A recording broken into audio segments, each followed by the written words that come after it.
Welcome back into the Pick and Roll NBA podcast with Jet and Sap, presented by Full Press Coverage. Check out fullpresscoverage.com for this podcast, other great podcasts, some great articles inspired by myself on this very podcast, Sap. And check out our podcast on anywhere podcasts are. Check out the YouTube page, youtube.com/Jeff Stryer. Check out our Twitters. We'll tweet out the link for you. Make it nice and easy. At JohnSap25, JOHNSAP 25, or at Jet Stryer, JETSTRIAR. We try to make it as easy as possible for you to listen or watch the show for your enjoyment.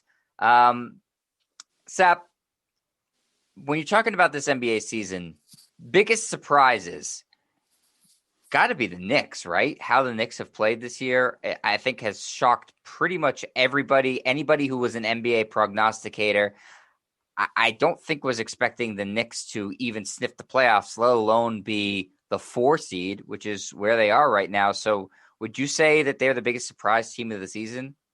I would say so, yeah, especially in the Eastern Conference. I mean, you can make a case for the Phoenix Suns, but I thought when Phoenix acquired Chris Paul that they were going to elevate into a top 4 or 5 team. I didn't think that they would be in contention of being the best team in basketball, as Phoenix is right now. But yeah, the Knicks being as good as they've been this year, and even when they weren't winning games, they were always competitive. They were playing tough basketball. Tom Thibodeau is a guy that comes in, sets the culture, gets you to play really good defense, and gets you competitive, right? We saw what he did in Chicago all those years. They just couldn't break through either Cleveland or Miami with LeBron James. He went to Minnesota. It didn't work, which leads me to believe that it's never going to work in Minnesota. They did make the playoffs, though, I think. They did make the playoffs. That's right. Which is like an unbelievable Herculean effort to get that franchise into the playoffs. Yeah, because that's been, along with the Knicks, probably the 2 worst franchises in basketball the last 10, 12, 15 years. In fact, the Knicks have the worst record in basketball since 1999. That's over 2 decades. That was the last time they made it to the NBA Finals. They lost to the San Antonio Spurs. Since then, they've made it to the second round of the playoffs once, and that was in 2013 when they beat the Celtics in the first round. So they have been horrible for years. I mean, heck, even the New York Jets made it to back-to-back AFC championship games in 2008 and 2009, or 2009, 2010. And the Knicks continue to be bad, but they've been a pleasant surprise, and I like it. I don't want to sound too old here, but I think the NBA is a better place when the Knicks are better. The players love going to Madison Square Garden, performing. I mean, there's not many fans in the stands right now, if any. So that kind of makes it a little bit more difficult. But that is an electric place to play. It was Michael Jordan's favorite place to play. It was Kobe Bryant's favorite place to play, other than their home arenas. LeBron loves playing there. Zion Williamson has already said, other than playing in New Orleans, it's his favorite place to play, because it's a great basketball city, a great arena, and at least being relevant where, they're on a national TV game, you watch it and you can enjoy it. Just a couple of weeks ago, they beat New Orleans in overtime. It was a kind of a surprise, exciting game, right? With the overtime, you saw Zion and Julius Randle going at it. So, yeah, they are the biggest surprise in the league right now, without question, in a positive fashion. Yeah, actually, I did find it funny. I think it was the other day, they were asking LeBron about the Knicks, or however it came up, and he said, the league's better when the Knicks are good. And I was saying, he's not that much older than me. He's 30, almost 37, 36, 37. What does he know of the Knicks being good? How does he know if the league is better when the Knicks are good? He's barely been alive for them to ever be good. Well, he was probably 10 when they made it to the finals in 1994, when they lost to Houston in 7 games. The bulk of his life, they've been horrible. Oh, including his entire career. Since he's been in the league, again, they've won 1 playoff series, and that was against the Celtics in 2013. When he was a 10-year-old following basketball, they did make it to the finals. But even that team was not really enjoyable to watch. I mean, you probably would have loved the Knicks in the mid-'90s. You had Ewing and Anthony Mason, and they were fighting people. And, Alonzo Mourning was playing in Miami, and they were fighting each other. It was more football than basketball. You had Pat Riley, who ended up coaching both the Knicks and Miami. I mean, he brought kind of that mentality to it. They weren't aesthetically pleasing to watch. I mean, Patrick Ewing's a top 50 player of all time. I've never found him, exciting to watch play. I mean, he's busted his ass. He became the best player he possibly could. But he's not. Joel Embiid is much more fun to watch than Patrick Ewing if we're comparing big guys, because Embiid's skill level's a little bit more elevated than Patrick Ewing's. But yeah, this is good that they're in contention. Like I say, I hope they.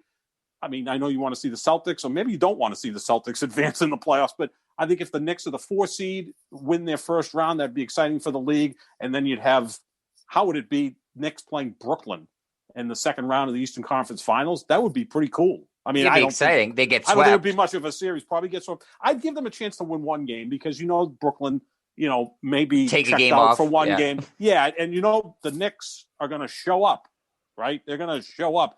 In fact, as we're talking about this, and there were some rumors out there last year, don't you wish Russell Westbrook went to the Knicks last offseason?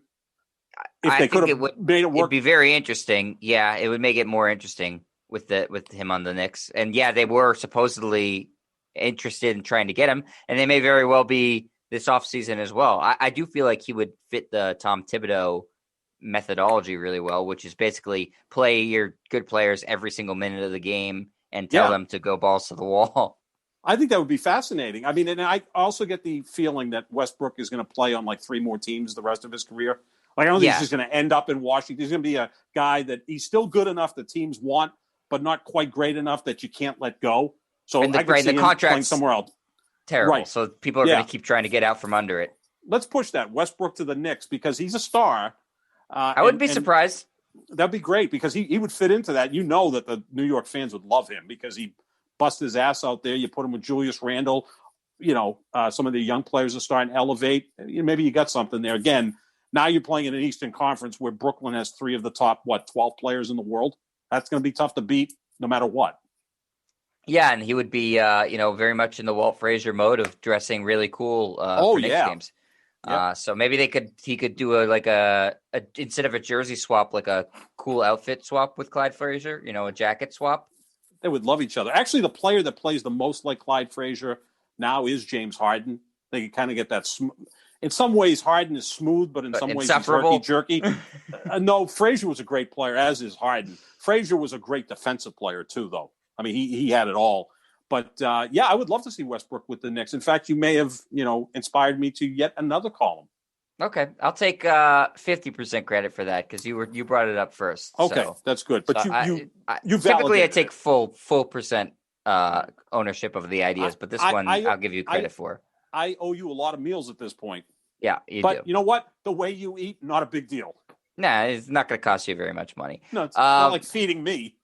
Yeah, the thing I do think that is the most interesting about what's going on with the Knicks right now is that they're sort of in this create a culture mode, and so people are speculating. Somebody's going to want to come there because it's New York, and the Knicks are, regardless of how horrible they've been, still a premier brand. You've said this before. They're still the most valuable franchise in basketball. And I do think that's what's going to happen. They're going to attract a superstar, either free agent or a star player who wants to be traded there. But the fact that hasn't happened yet speaks to how inept they've been, because all it takes is 1 year of competency, really, to try to get to be in the conversation for these types of players. And they've somehow been unable to do that for 20 years, basically have a season of competency where they look like they're headed in a positive trajectory. Yeah, their ownership is among the worst in all of sports, right? Because you have the New York Knicks, the most valuable franchise in basketball. You have New York City, Madison Square Garden. You would think you could attract some superstar players. I always thought at some point LeBron James would go there. In fact, when he was a free agent in 2010, I thought he was going to the Knicks. He ended up going to the Miami Heat instead. Michael Jordan, there was a probably 2% chance that he could have gone to the Knicks in 1996 when the NBA really started to expand on free agency. And up until 1996, Michael Jordan was grossly underpaid. He really was. I mean, he meant so much to the league that actually the league should have paid him. That's how valuable Michael Jordan was, not just to the Chicago Bulls, but to the entire NBA. Almost like with David Beckham when he came to MLS. Right, everybody paid him. Just pay him. Okay, $50 million a year. Let's kick in. He's worth it. Like if every team back then chipped in $1 million, you could have paid Michael Jordan what he was worth.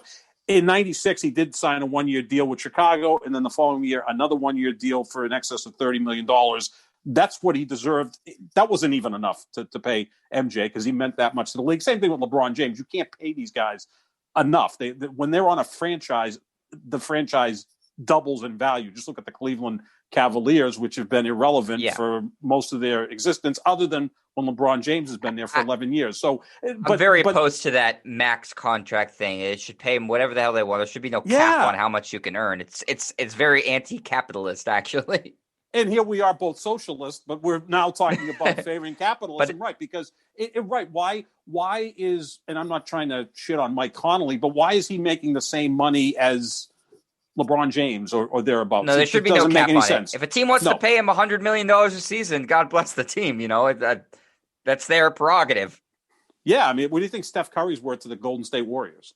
The rule is basically to protect the teams from being idiotic, but it's supposed to be free market, and the free agency is supposed to be that. There should be. I mean, this is a completely different point, but you should be able to play. Keep the salary cap, but you should be able to pay your top player whatever the hell you want. There should be no maximum contract. Well, you have minimum, the bird rights, yes, right. So you have the bird rights, which allows you to go over the cap to keep your current players, right? You can use it for one player. I mean, this stuff much better than I do, but like the Lakers could use the bird rights for LeBron, pay him whatever they want. This is completely different in football, where now Dak Prescott is the highest paid quarterback. It's not whatever they want, Sep. The bird rights just say you can go over the cap. You can go over pay the a percentage cap, right. over the cap to the max, but you could still only do the max contract. You can't just pull a number out of your ass and say, okay, we're going to give this guy $75 million this year. Yeah, the Lakers came close to doing that with Kobe. Remember Kobe's last few years when he was clearly not Kobe anymore, but the Lakers had to keep him because they had this huge TV contract with, at the time, I think it was Comcast Sportsnet, and they said they were poorly run. They were poorly run, which the Lakers have been poorly run. They've just been fortunate that they can get, all-time great players to go there, whether it was Shaq in the 90s or LeBron several years ago. But they overpaid Kobe, but they had to because that cable contract was humongous. And the cable company said, if you don't have Kobe playing, we don't want to be business partners with you. If the NBA is the one sport that, even if the team isn't all that great, you can sell the stars. Like, look at the Washington Wizards.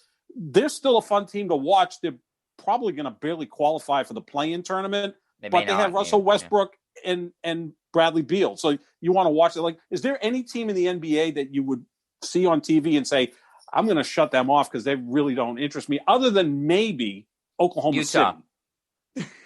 Well, I mean, that's the best team in the league, right? Yeah, they're kind of like broccoli, aren't they? Like, it's good for you. It's nourishing, but you really don't want to eat it. But I mean, they have Donovan Mitchell, right? I mean, he's only a couple teams. It's like, but teams who have intentionally put themselves in this position, like Orlando, like Houston, OKC. So that's what I'm saying, is that there's always someone there. So if you've got a big TV contract, you can kind of sell it with, hey, we still got these two stars, and that's what the Lakers had to do with. They had to keep Kobe, even though he was making extraordinary amount of money. He was worth it because he was tied into that cable contract. Yeah. So, that leaves the Knicks with being in the position of finally maybe being able to use their built-in advantages of New York and Madison Square Garden to lure a potential free agent or the next disgruntled star, because it happens every year. You don't know who it's going to be. Somebody, it's like NBA roulette. One player is going to be unhappy with where he is and want to get moved. How many years until the Knicks get that guy, Sap? It should have happened 2 years ago with Kevin Durant and Kyrie Irving. They wanted to pair up together. They went to Brooklyn instead of Manhattan. It should have happened then. It's because they weren't a functional team until now. Yeah.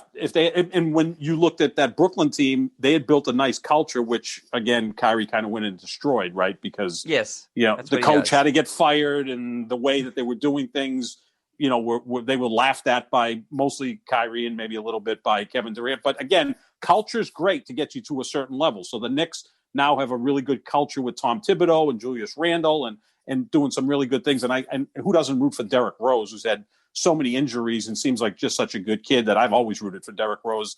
You love that, but how far can you go with that? I mean, they almost kind of feel a little bit like the Celtics in Brad Stevens' second year, well coached, pain in the ass, play defense, but what's the ceiling? Maybe they win one round in the playoffs. They're going to beat Milwaukee, Brooklyn, or Philly in the second round? No chance.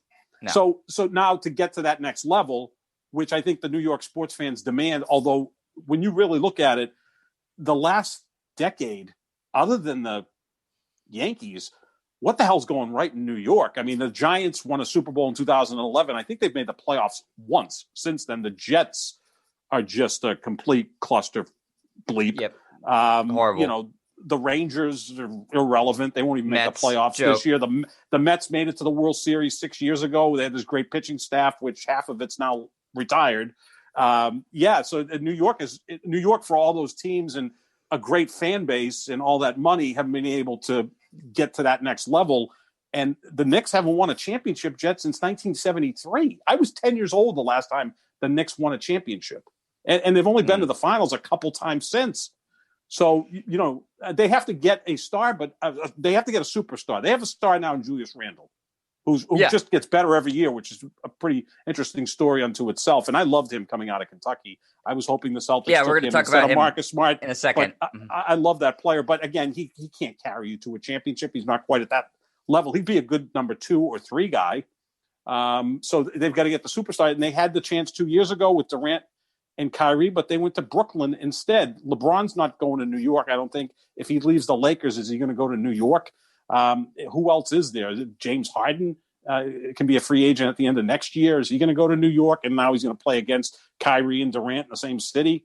You know, they have to get lucky in the draft, which, you know, they were hoping to get Zion Williamson a couple of years ago, and they didn't win the lottery, and he went to New Orleans. So that's the luck that they're going to need, which they had in 1985 when they were able to get Patrick Ewing. Now, whether that lottery was rigged or not, that's up to you to discuss.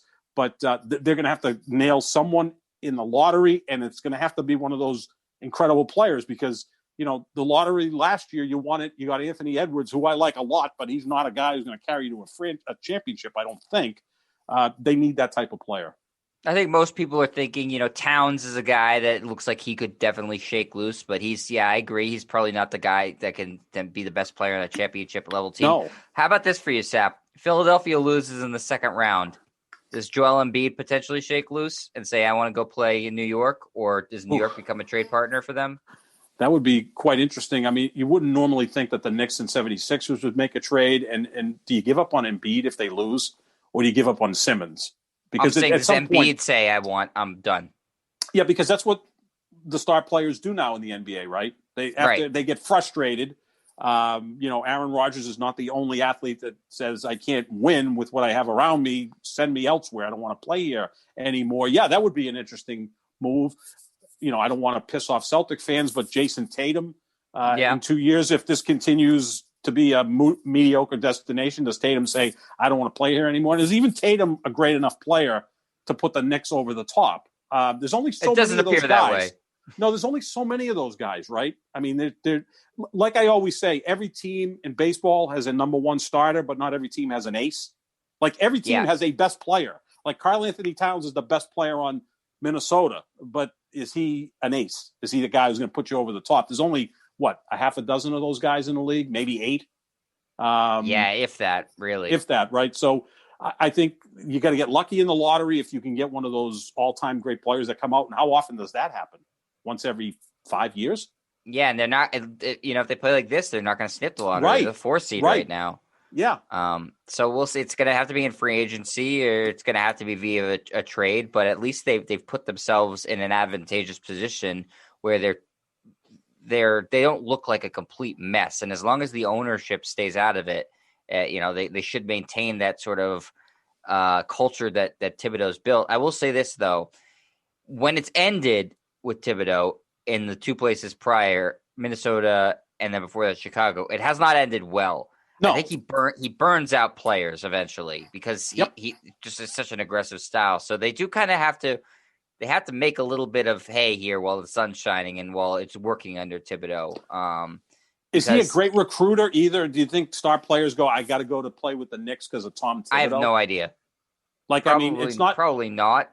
Pat Riley used to have that cachet, a hard-ass coach, but he had a lot of rings to show for it, whereas Thibodeau doesn't, other than being an assistant coach with the Celtics in 2008. Like, I don't think he's a great recruiter. Look, I don't think there's a lot of great recruiters among coaches. I think it comes down to more than that. But I think they do have a competent guy running things now in Leon Rose. And if you can just keep Jim Dolan out of the equation, then you're that much stronger for that. You hope the city can recruit. But I know you have an interesting story you want to tell about how they tried to recruit LeBron James 11 years ago when I really thought he was going to the Knicks. I really did. Yeah. What bigger stage than New York? Instead, he went to actually a better spot in Miami. Yeah, so that was the decision year when LeBron took his talents to South Beach. The Knicks made a pitch for him, and it was based around The Sopranos, believe it or not. James Gandolfini recorded a recruiting pitch, I guess you would say, to LeBron in character as Tony Soprano to try to lure him to the Knicks. It did not work. And ultimately, the allure of good weather in Miami and being able to play with Dwayne Wade and Chris Bosh was too much for LeBron to pass up on. Though I believe the Knicks were in on all three of those guys that year, Sap, if I'm remembering correctly. They were there. Yep. They were trying to do the exact same thing that Miami did and have like a big three in New York. And Miami ended up winning out. Chicago, I know, was also a team that was talked about as potentially Wade and LeBron going to. Yeah, and I think LeBron might have been hesitant because does he want to go where Michael Jordan was? It's not the easiest thing for, at that time, a young player. Now he's gone to L.A. where I don't think there's any franchise in league history that has more great players that have played for it than the Lakers, but it's not Michael Jordan. That's the guy he's been chasing his entire career. So I thought it was going to be the Knicks, but look, if you're a young guy with a lot of money and a lot of freedom, Miami's the cool place to live. So is Los Angeles. New York, the weather isn't great. It's old school. Higher expectations, and it's not an easy place to play. That's the case. A franchise with 2 championships, none since 1973, still is the most valuable franchise in the sport. And again, the media is not as tough as it was years ago. Boston is not a tough place to play, other than talk radio, and the players don't have to listen to that because that's kind of in its own world. Dan Shaughnessy is probably the only columnist that still, has any traction. But in New York years ago, you had Peter Vesey from the New York Post. You had Dick Young, who was one of the most toxic sports columnists you could possibly read. He's since passed. So there's not a lot of pushback the way it was back then, especially in print, because print doesn't really matter at this point. I mean, if someone tweets something out, it gets more attention. Obviously, Kevin Durant it does. And in the case of Jayson Tatum, it meant more a tweet from Kendrick Perkins than maybe a scolding article from Gary Washburn. Well, he doesn't do that. Nobody writes That's those. true, too. No one writes scolding articles about the Celtics. But it is funny in that, Miami had, before LeBron came there, won a title, 4 years prior to that. So, it's not like they were inexperienced in winning championships, and Pat Riley was obviously there. But the fans in Miami, I think they were just happy LeBron was there. And in New York, if he'd gone to New York, the fans would have demanded a championship. And so, I think that's a lot of pressure. And even though the media might not cover them as hard as they once did, if he didn't deliver in New York, there would have been some major consequences to his reputation as a basketball player, which is, in Miami it would have, but it wouldn't have been as under the microscope as he was in New York if he had been a Knick. And the fans, and similar to in Boston too, if you don't play well on a given night, they'll boo you. And Miami, there'll be 3 people left by the end of the game. They'll just leave. Well. Yeah, I mean, they left towards the end of Game 6 of the 2013 Finals. What a perfect encapsulation of the Miami fan base. And then they couldn't get back in to see the big comeback from Miami, and then the Heat won in 7 games a couple nights later. So, it's completely different. And look, I was at so many of the big Celtics-Sixers games in the 80s. I remember Game 5 at the Garden. The Sixers are up 5 with like a minute left, up 3-1, and people were booing and getting ready to leave the Garden. And then the Celtics somehow came back, won the game, ended up winning the series. So it happens everywhere. People leave games early because they want to beat the rush. They want to beat the crowd. They want to get on the tee earlier than when everyone's out there or get to their cars. It's not just Miami. Let me rip the any Miami city. fan base, Sap. Come on. Just let me have my fun and say they're crap stop it. fans. Fair weather crap fans. Most overrated sports city in America is the one we live in. That is fake news. How dare you? Nope. It's very accurate. What's the most underrated sports city in America? Probably Detroit. I mean, they're great hockey city. I mean, it's hockey town. The Tigers have sucked for a while now. The Lions have never been good. The Pistons have won 3 championships, but when they're not winning championships, they're kind of irrelevant. I think Detroit's a pretty good sports city. Underrated. Yep. Boston's the best sports city. Oh, Sap. Sure. I keep telling yourself that. It is. That's why you're reviled in this town, Sap. That's right. That's why I'm the most hated You're man media in Boston. pariah. I am. Yes. There's Ron Borges and me back to back. Yep. Actually, we almost have the same birthday. He's April 26th. I'm and April you guys 25th. Are friends. So. And we're friends. We love each other because we understand each other. It's like Kramer with the soup Nazi. We're the same guy. I do think you maybe understand each other, but I do think even you, who was friends with Ron, thought it got a little bit out of control with the Belichick and slander at times with Ron. Well, did you watch the Patriots in Tampa Bay last year? I think Ron was onto something. As Ron says, and this is one of his best lines, coaches draw out plays, players make plays. And he's right. It's the quarterback over the coach. But I've heard you say on multiple occasions of the Super Bowl era, Bill Belichick's the best coach, and I don't think I've heard Ron say anything close to that. No, he is the best coach of the Super Bowl era. He's still not Paul Brown or Vince Lombardi, but that's another discussion for another day. I've got to be with Lombardi because that's another call. I already wrote that column many years ago because Lombardi's my paisan. So he's actually one of my idols, inside or outside of sports. So, and Paul Brown to me is the greatest coach in the history of American sports, regardless of what sport. He invented football, but no, Belichick is the best. Red Auerbach, yes. He didn't win much before Bill Russell showed up, but Red Auerbach's right there too, sure. So before we wrap up this podcast, we're just going to stick on the Knicks, Sap, something I thought was interesting. A guy who's been unwelcome in Madison Square Garden for a little of time because issues with the owner. Charles Oakley, New York Knicks legend. Yep. Legend? Yeah, New York Knicks legend. Sap, he is beloved amongst Knicks fans. Charles Oakley. They've set a pretty low bar. He was a good player, but I'm not saying he was, but I think it was more the attitude and the fact that he hates the fact that he hates the owner. That wins you fans in New York. He's representing the fans at this point. And there's another guy I'm sure you would have loved, Charles Oakley. I did love Charles Oakley. Oh yeah. He was a football player playing basketball. He was damn good, and he was good friends with Michael Jordan too. I'm going to stick by it. New York Knicks legend Charles Oakley. He had this to say: Julius Randle is, quote, a better version of Zion Williamson.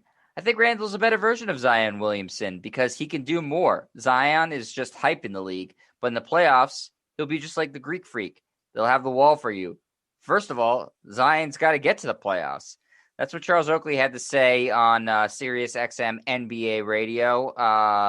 Any reaction to that, Seth? Well, Zion Williamson's just passed the 100-game mark in his career. Yes. And I believe he's the second fastest to 2,500 points in league history, behind only Michael Jordan. So that's a pretty good accomplishment for a young guy. Zion's in his 7th or 8th year. He came out in 2014, so he's in his 7th year. So he's right now in his prime. Julius Randle is in his prime. Zion is in his 2nd year and is only getting better. I've been disappointed with Zion's rebounding numbers. He should get more than 7 rebounds a game. He should be in double figures, which Julius Randle is. Randle's also a good passer. Randle's game is pretty much complete now, whereas Zion is still learning. So maybe right now, Julius Randle's going to get some like 10th place votes for MVP. There's another guy that Perk mentioned a couple weeks ago that should be in the running for MVP. I want to see 15 MVPs. I want to see Perk's ballot. MVP. I hope Perk has a ballot. I want to see what it is because a lot of crossing 50 out, names on there. Yeah, drawing 50 arrows names on there. I'm going to be on there as an MVP candidate. And again, we love Perk, but right now he's probably a better player than Zion. But I think in 2 years Zion's going to surpass him. And Zion's a star, right? I mean, he's got that. Whatever the hell that is, he's got that. Julius Randle's really good, and I've always compare their liked games. Sap, do they have a similar game in your mind? Yeah, well, they're both left-handed. They're both big, strong guys. Zion is bigger and stronger and a better athlete. I mean, Zion is a freakish athlete. Yeah, I think of Randle as a phenomenal athlete. No, he's more of a skilled guy than an athlete. Zion's more of an athlete than a skilled guy right now, but that skill is getting better all the time. Yeah, I mean, I like Julius Randle. I mean, I've told you that since I've known you. I mean, he was drafted one spot after Marcus Smart. I wish the Celtics had taken him. I think he's had a better career. But they're pretty similar in that they're left-handed. They've got big bodies. Zion's the better athlete. I think Zion will become a better rebounder than Randle's he is right the better now. shooter right now. Right now he is, yeah. Because Zion, and it's weird, isn't it? Zion's first game in the NBA, didn't he hit four threes in the first half?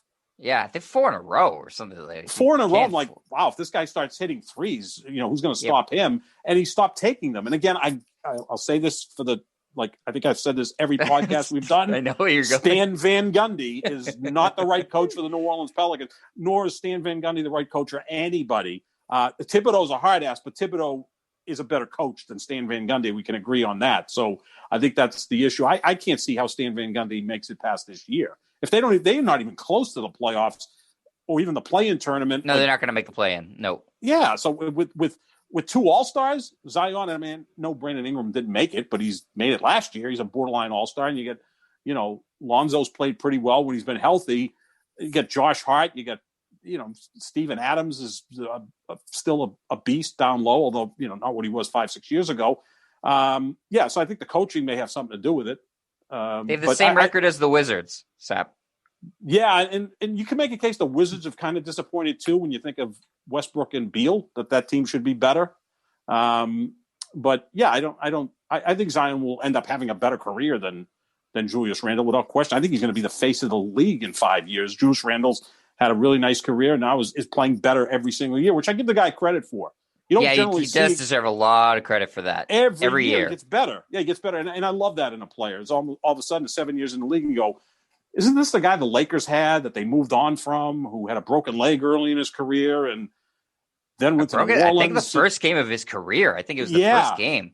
Yeah, and he's just continued to work his ass off and develop his game. So you got to cheer for the guy. But again, if the Knicks have title hopes, you want him as your third best player.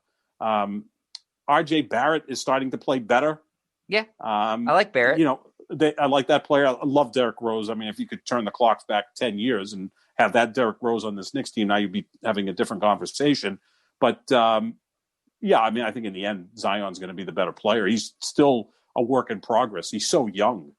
This is Randle's season right now, Sap, is 24 points, 10.5 rebounds a game. He's shooting 42% from 3. Yeah. No, he's had a great year, without question. I mean, he probably will be third team All-NBA. I mean, I know we're going to get into that when the season ends, but he's in contention for that. Absolutely. Deserved the All-Star game that he made, and he deserves an All-NBA team. Yeah, like the player a lot, but I think Zion, every year is just going to jump and jump and jump and get to the point where I see Zion being a 30-10 guy and maybe 5 assists because he's a good passer. He's a smart player and a good defender. The key with Zion is he's going to have to get in the best shape possible. That's going to be the concern with him. What about the thing that Oakley said in that when Zion gets in the playoffs, teams will be able to just build a wall like they have against Giannis? Do you see that sort of thing working against Zion or no? Yes, that is an issue. At some point you have to – the issue I've had with Giannis, and I think you may have it with Zion, and I don't understand why Milwaukee doesn't do this. Why do you run your offense through Giannis? Like run it through someone else. It's the only way they know how. Yeah, have him down low, have him as a cutter off the wing.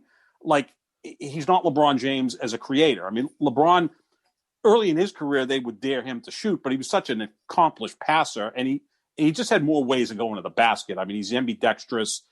He's got a better mid-range game than Giannis and a better mid-range game than Zion does. At this point, although Zion's getting better, it seems like every game. Yeah, absolutely, that would be a concern. But again, it all depends on your teammates because now if you're Zion in the postseason or Giannis in the postseason, you're going to need your other players to hit threes to loosen things up defensively, right? So that's something that falls on his teammates more. But yeah, I mean, Giannis has not elevated his game in the postseason, and Zion may face the same thing because they're going to just dare him to shoot from the outside like they do with Ben Simmons. Ben Simmons can drive to the basket with the best of anyone. There are three 6'10". similar guys in a lot of ways in how they score because they basically are saying get a full head of steam, drive to the basket. It's just that Giannis and Zion are much more willing scorers than Ben Simmons. Yeah, Ben looks to pass more, but he's also got Joel Embiid, so that's a nice guy to lay off to. So, yeah, I think that would be an issue for Zion. But I think Zion's a really smart player, as I think Giannis is a smart player. You've got to adapt as players. And this is my big pushback to Russell Westbrook. As great as he is, and as much as I love to watch him play and admire that he's 100% every night. You hate watching him play. No, I don't. I enjoy watching the guy play. I think he's the best athlete to ever play point guard. But he's never adapted. He's never changed his game. He hasn't added some things to it. Magic Johnson became a decent outside shooter. Yeah, Russell's just like, full bore ahead. That's awesome. But you've got to adapt at some point. You've got to elevate your game and change it and tweak it. Look, Michael Jordan is, most people think, the greatest player ever. He became a better outside shooter. He became a better post player. Kobe Bryant did the same thing. Larry Bird became unstoppable in the post. Magic Johnson could work out of the post, became a much better outside shooter. These guys tweak their game every single year. I mean, Magic came back and had a hook shot, the junior hook shot. In fact, won a finals game against the Celtics with a hook shot. So I want to see players do that more often. So that's my biggest pushback to Westbrook. It's like, he is what he is and he doesn't want to change. And, in life, in business, in sports, you've got to be able to adapt, and he just never has done that because whatever he's done has worked for him. He's got a great brand, made a lot of money. He's a future Hall of Famer, all of this wonderful stuff. But to really get to the next level, you got to kind of tweak your game. I think Zion can do that, and I think Giannis, we'll see more this year because there's less pressure on Giannis this year than the last 2 years where he was the presumptive MVP, the number one seed, and everybody expected Milwaukee to get to the finals, and they fell short. And the team should be better, right? Because I think Drew Holiday is just better than anyone he's ever played with. And now Eric Bledsoe was the guy he's replacing. He's better. Bledsoe was literally hit or miss. So yeah, and like you say, Jed, less pressure on him this year because no one's expecting the Bucks to go to the finals. Maybe they, surprise us all and go. Yeah, so Charles Oakley and Knicks fans will think Randle's better than Zion, but I'm sure if the trade was offered, they would not hesitate to pull the trigger. For Zion. Yeah, James Dolan would do that because there would be a lot of marketing opportunities with Zion. And Julius Randle's a great personality, right? I mean, he seems like a great guy. He's always. I think he loves being the face of the Knicks. I think he loves that. Kind of like when Amari Stoudemire went there, which I thought was a weird fit. I'm like. And Amari Stoudemire, loved he went there because he was their fourth option. They struck out on LeBron Wade and Bosh, and they signed Stoudemire. That's true. But Stoudemire played pretty well. They just could never stay healthy. And I always loved Stoudemire. I thought he was, kind of like James Worthy light, like just a nightmare matchup because of his athleticism. He was outstanding until Carmelo Anthony got there and basically ruined Amari Stoudemire. Which happens when Carmelo shows up from time to time, although he's doing a good job right now in Portland as a role player. And there's another thing, and give Carmelo credit for now at 37 saying, okay, I can play a couple more years and, come off the bench and get 15. It's Dame's team, CJ McCollum's team. I can be the third or fourth option. It took him a while to adapt to that. Took him like 18 years to figure it out. Yeah. But he's an excellent role player, but he was just, he didn't make anybody better as the best player on the team. No, and never. That was the problem. An elite scorer, but So the Knicks, listen, they're in good shape, which is something that we haven't really ever been able to say almost in my lifetime, with the exception of a few years. And Julius Randle's at the heart of that. So I'm glad that the fans have somebody they can root for because they really haven't. I don't even think they like rooting for Carmelo Anthony when he was putting up great numbers in that team. I think they almost it was weird, the city's relationship with Carmelo when he was there. Yeah, they like Jeremy Lin better. Remember Jeremy Linsanity for about a month and a half? It was like, whoa, this guy is phenomenal. He's playing at Harvard, and like a few years later, he's with the Knicks, putting up great numbers. They loved him. That's a smart basketball market. Carmelo was looked at as like the savior when he came in. He wanted to come to New York, and he wasn't capable of doing that. And the great Knicks teams, and there weren't many of them, but the great Knicks teams, the ones that won the championships in 1970 and 1973, talk about a team that fit together like a glove, a great passing team, great defensive team, clutch, just a joy to watch play. They were good for a few years in the 80s. Bernard King was awesome, but Bernard King was a New Yorker, and he played his ass off. I mean, there's a guy who just battled everybody, battled some demons off the court, overcame them, and ended up going to the Hall of Fame. And then when Ewing was there, they were a hard-nosed team, which I think the city embraced. Carmelo offered none of that. You know, Carmelo appeared to be like a pampered superstar. Like you said, he didn't make anybody better, whereas like a Walt Frazier or Dave DeBusschere or Willis Reed, those guys elevated their teammates. Bernard King was just unstoppable. Patrick Ewing just, busted his ass every game. So Carmelo never fit in because the New York basketball market, similar to the Boston basketball market, very smart fans, and they demand more from their players. And the Celtic fans aren't quite like that anymore. They were before. It seems like they're just, happy to be there. But Carmelo never fit in. Go back to the days of booing, although Larry Bird wasn't booed, nor should he have been. This team's gotten booed. Even though you can hear it, even when there's 2,000 fans in attendance, I've heard them get booed. They deserve it. It's probably Perk from his couch in Texas. Booing. Might be. It's me from my couch in Newton. Yes, it's certainly not Brian Scalabrine from the No, NBC he thinks Sports every Studios. game they've played, the refs screwed them over. Always the refs' fault. All right, Sap. So that's going to do it. A very New York Knicks centric episode, but you know what? Frankly, they're relevant, so why not? And we are the Pick and Roll NBA podcast after all, so we talk about all teams in the NBA. And the Knicks, like I said, actually relevant this year. So it's, again, Pick and Roll NBA podcast with Jet and Sap, I should say, presented by Full Press Coverage. Make sure you check out our podcast on their website, fullpresscoverage.com. Make sure you download us anywhere podcasts are. Check out the YouTube if you aren't already, youtube.com/JetStryer. And we will be back on Monday with a fresh edition of the pod. See what happens in the NBA over the weekend. Until then, thanks for watching or listening, everybody. See ya.